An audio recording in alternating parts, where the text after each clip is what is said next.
Well, many Africans and people in other parts of the world grew up watching Hollywood movies and soap operas depicting America's wealthy lifestyles. But America also has its poor and homeless. Africa 54's Esther Githui-Ewart brings us a story of a homeless man living in the shadows of the U.S. Capitol and the White House. William Pitt was born in Washington, D.C., and later moved to North Carolina as an adult, where he worked in a food store until he lost his job. And so I had to come back to Washington, D.C. to try to relocate again to get another job. I've been doing that since 2004. Now he lives under a road overpass just a short walk away from Capitol Hill, where the heart of U.S. legislation takes place. He is one of the many Americans across the country who are homeless either because of the rising cost of living or lack of employment. William did not graduate high school. He bowed to peer pressure and dropped out. I had promised myself that I wasn't going to get into any kind of trouble because it was real bad peer pressure there. I didn't want to do any sports, so I always left the coaches alone.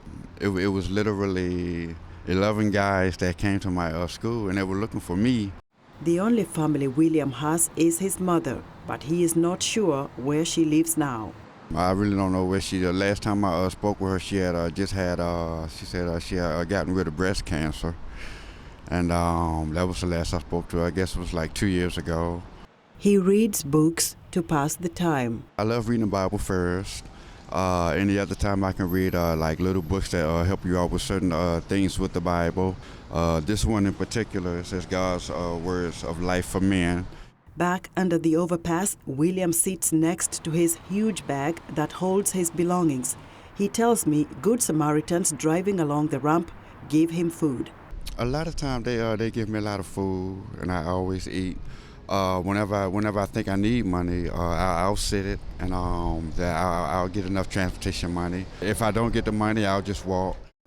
During the winter, it gets bitterly cold in Washington, and most homeless people are in danger of dying due to hypothermia.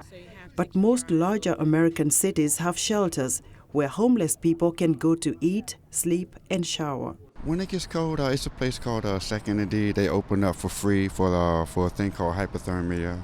And it doesn't matter how it's snowing. All it takes is one drop of snow. You can go right in there and you can get a bed.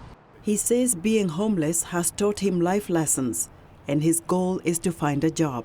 To get a real good paying job and not to leave a job for any reasons, whether it be for a relationship or anything that can just go wrong.